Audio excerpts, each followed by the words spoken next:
fierce competitors, and, we help one another. We weren't here in defeat, we were here in winning, Man gets it away to Coote, the lock forward, tries to go straight through Bradstreet and put down, and Bradstreet appeared to throw a punch. Referee Colpearce on the spot, doesn't stop playing, and Coote throws one, and Bradstreet down. Coote covers, but St George form up for an all-out attack. There was no, wealthy backgrounds. We were all from lower class, poor background, and I think that's got a lot to do with why we were, we wanted to do something with our lives and come above. I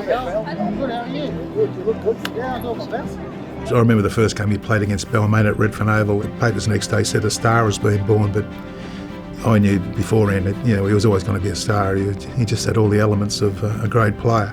Ladies and gentlemen, the 14th Immortal is Ron Coote.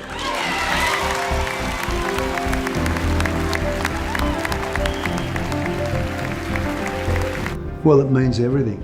I was certainly overcome with emotion. I thought it was absolutely fantastic. And I'm a bit taken for words at the moment.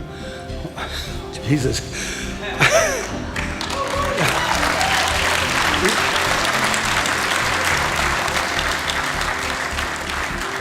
I've been mentioned every time, but never got there. So it's good to achieve something like that. Two men with a long path to Coote. Stepping inside McDonald and Morgan, he penetrates until taken by the bandaged Wiley.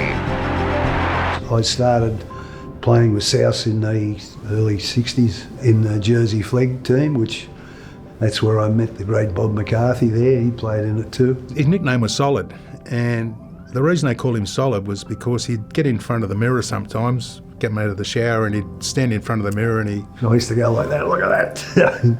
I was a skinny bloke, I was a tall, skinny fellow, and that's, they used to say, yeah, you're about as solid as a Sayo biscuit. I never thought I'd be crying when I was 80, but I am. But to me, it's just sensational. I never thought it had happened. I've been at this function a few times, and this time I got the gong. So that's really good to me, and I really appreciate it. Thank you. All the grand finals we won, the great people that I met there, and all the good things which go with rugby league are all about South, and I think that's what helps them be such a great club, is the camaraderie which comes from being a South person. Yeah. Dummying, Sattler sends Coote through a narrow gap, and he's over. What can I say? It's the greatest game of all. Keep following rugby league, because I'm sure that you'll get a lot of pleasure and satisfaction from a great game. Thank you.